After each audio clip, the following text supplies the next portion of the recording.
ऋषि बीमार होकर अपने बिस्तर पर लेटा हुआ था। उसका दोस्त रिमन उसके पास आया और बोला, क्या हुआ ऋषि? अचानक तू इतना बीमार कैसे हो गया? कुछ दिन पहले तो बिल्कुल ठीक था। कुछ नहीं यार, बस अचानक तबीयत खराब हो गई। अच्छा, पहले तू बैठ जा।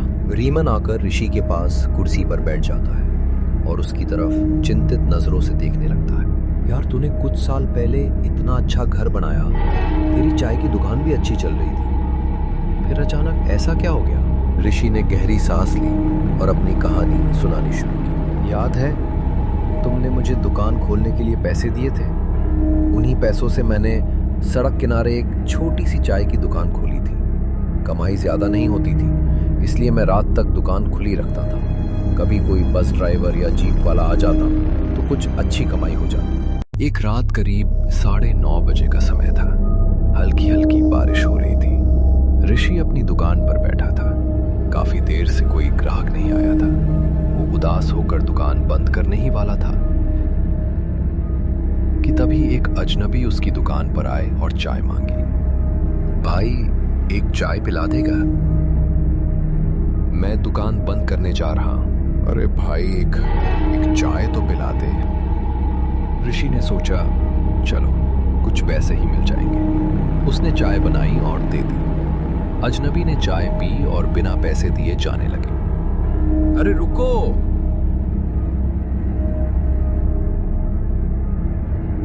चाय के पैसे तो दो। तू हमसे पैसे लेगा? हाँ, क्यों नहीं लूंगा। चाय पी है तो पैसे देने पड़ेंगे। सच में हमसे पैसे लेगा? हाँ, चाहे तुम गांव के ही क्यों ना हो, पैसे तो देने पड़ेंगे। अच्छी तरह सोच ले, जो भी मुझसे कुछ लेता है उसके साथ एक श्राप जुड़ जाता है, और उस श्राप से आज तक कोई नहीं बच पाया। इसमें सोचने वाली क्या बात है? मैं कोई भीख नहीं मांग रहा, अपनी चाय के पैसे ही तो मांग रहा हूँ। चाय पी है तो उसकी कीमत तो देनी पड़ेगी। उस आदमी ने अपने थैले में हाथ डाला और एक छोटी सी पोटली निकालकर ऋषि की ओर बढ़ा दी। ले, यही तेरी चाय की कीमत है, उसने रहस्यमयी मुस्कान के साथ कहा।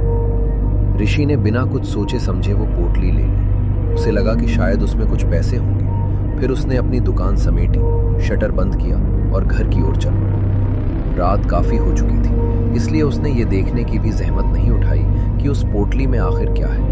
वो उसे अपने साथ लेकर सीधे घर चला गया।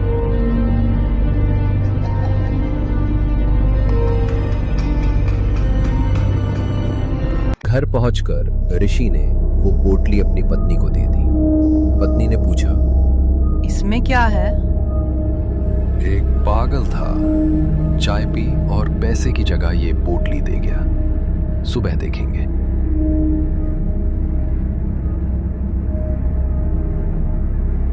अचानक ऋषि घबराकर नींद से जाग उठा।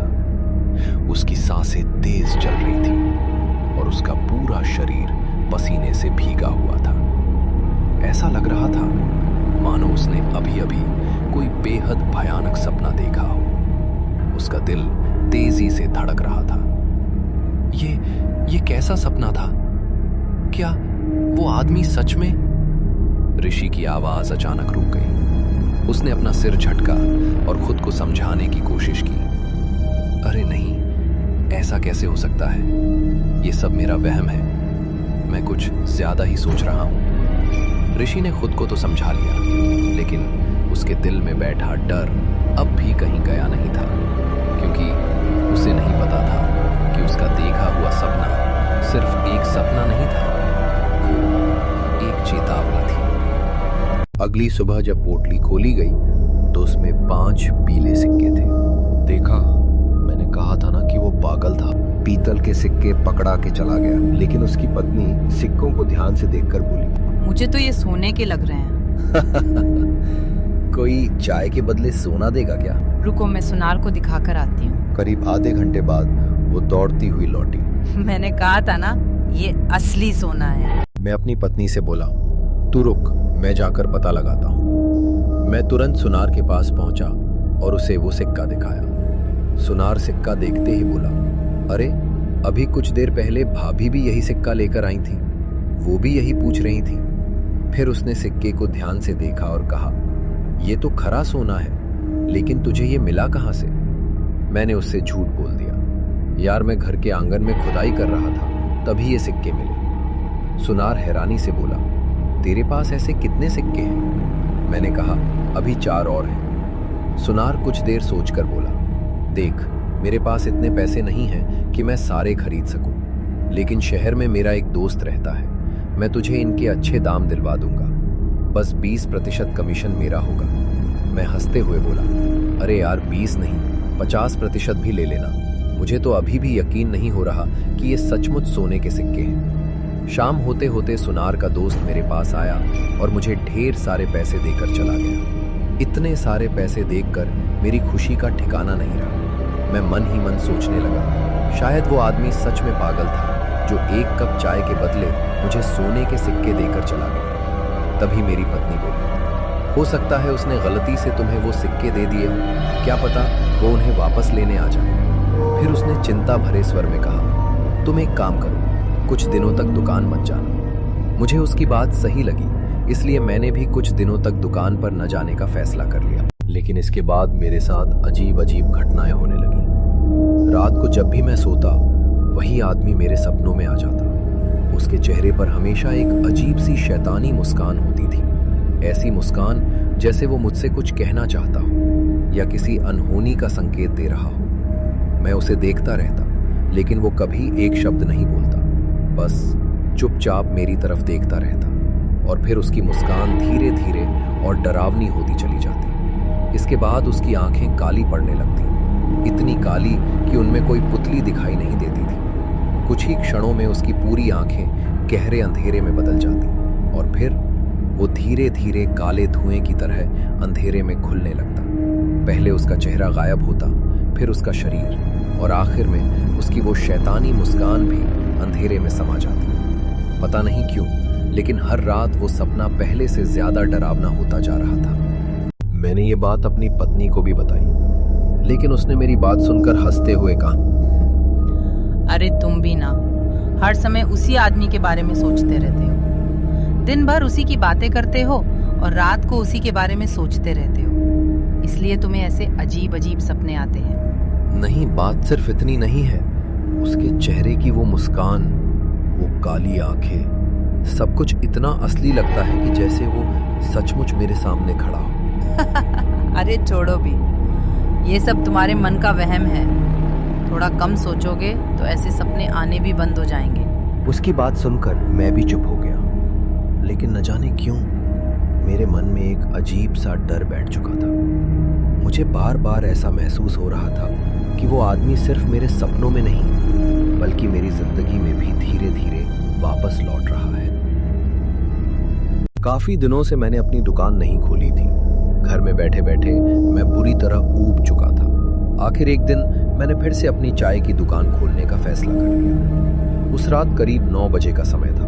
मैं दुकान पर बैठा था कि तभी वही आदमी फिर से मेरी दुकान पर आ गया। उसे देखते ही मेरा दिल जोर जोर से धड़कने लगा। लगता है आज ही अपनी पोटली वापस मांगने आया है। ये सोचकर मैं बुरी तरह घबरा गया। अगर उसने अपनी पोटली मांग ली तो मैं उसे कैसे लौटा पाता? मैं तो उसके सारे सिक्के बेच चुका था। लेकिन वो आदमी बिना कुछ कहे चुपचाप आकर बेंच पर बैठ गया। फिर मेरी तरफ देखकर बोला,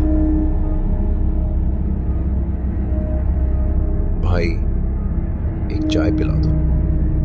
मैंने उसके लिए बड़े प्यार से बढ़िया सी चाय बनाई और उसके सामने रख दी। वो आराम से चाय पीता रहा। चाय खत्म होने के बाद उसने मेरी तरफ देखा और मुस्कुराते हुए बोला, आज भी पैसे लेगा?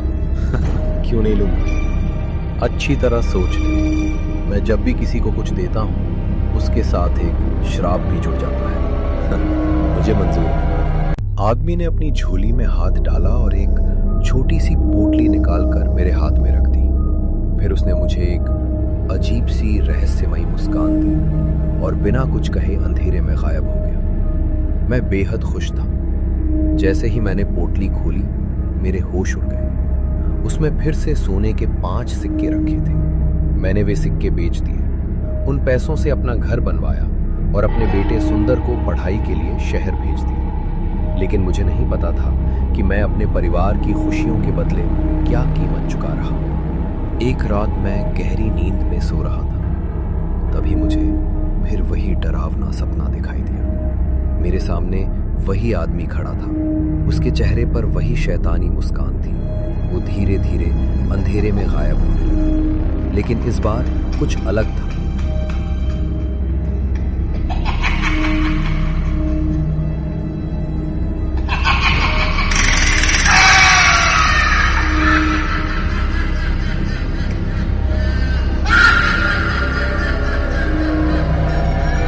उसकी आंखें पूरी तरह काली पड़ चुकी थी और मेरी तरफ हाथ बढ़ाकर रोते हुए कह रहा था, बाबा मुझे बचा लो, बाबा मुझे बचा लो।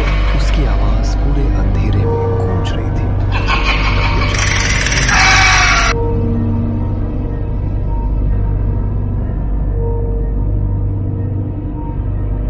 उसी समय मेरी पत्नी घबराई हुई दौड़ती हुई कमरे में आई।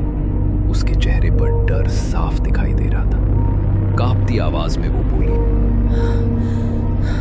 सुनो, सुंदर की तबीयत बहुत खराब हो गई है। उसे शहर के अस्पताल में आईसीयू में भर्ती कराया गया है। ये सुनते ही मेरे पैरों तले जमीन खिसक गई। मुझे समझ नहीं आ रहा था कि आखिर हो क्या रहा है। हम दोनों तुरंत शहर जाने की तैयारी करने लगे, लेकिन इससे पहले कि हम वहां पहुंच पाते, हमारा बेटा मर चुका था। मैंने तुझे एक मौका दिया था, लेकिन तब भी तूने वो पोटली ले ली। बूढ़ा आदमी मुझे घूरते हुए बोला, मैंने तुझे पहले ही चेतावनी दी थी। जब भी मैं किसी को कुछ देता हूं, उसके साथ एक श्राप भी जुड़ जाता है। इतना कहकर उसने फिर से अपनी पोटली मेरी तरफ बढ़ा दी। मैं घबरा कर बोला, नहीं, अब मैं ये पोटली नहीं लूंगा। लेकिन इस बार उसके चेहरे पर एक अजीब सी रहस्यमयी मुस्कान फैल गई। वो गुस्से भरी आवाज में बोला, रख इसे, ये अब तेरी ही है। उसकी बात सुनते ही मेरी रूह कांप उठी और तभी मेरी अचानक नींद खुल गई। मैं पसीने से पूरी तरह भीगा हुआ था और मेरी सांसें तेज चल रही थी। तभी आधी रात को मेरे घर के दरवाजे पर किसी ने दस्तक दी। डरते डरते मैं दरवाजे तक गया और धीरे से उसे खोला, लेकिन बाहर कोई नहीं था।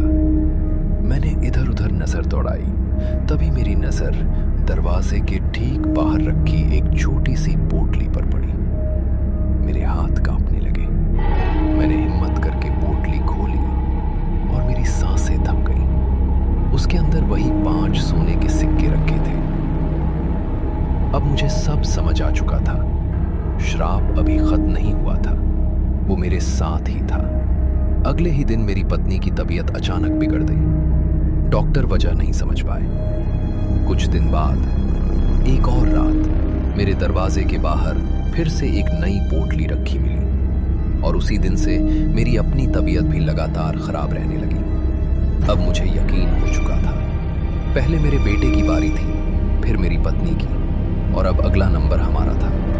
उस दिन के बाद से वो बूढ़ा आदमी हर रात मेरे सपनों में आने लगा। वो कुछ नहीं बोलता, बस दूर अंधेरे में खड़ा रहता और मुझे देखकर अपने होठों पर वही अजीब, रहस्यमयी और शैतानी मुस्कान ले आता, जैसे उसे पहले से पता हो कि इस श्राप से बचकर कोई कभी वापस नहीं जाता। तुझे क्या लगता है? मैंने सब जगह दिखाया। एक तांत्रिक ने कांपती आवाज में कहा, वह कोई साधारण इंसान नहीं, लोक हुआ है। उसका कोई इलाज नहीं, न मंत्र काम आते हैं न तंत्र। वह जिस किसी को भी कुछ दे देता है, एक दिन उसे अपने साथ ले ही जाता है। उसके श्राप से आज तक कोई नहीं बच पाया। रिमन डर गया और तुरंत अपने घर लौट गया। करीब 15 दिन बाद खबर मिली कि ऋषि और उसकी पत्नी दोनों की मृत्यु हो चुकी है।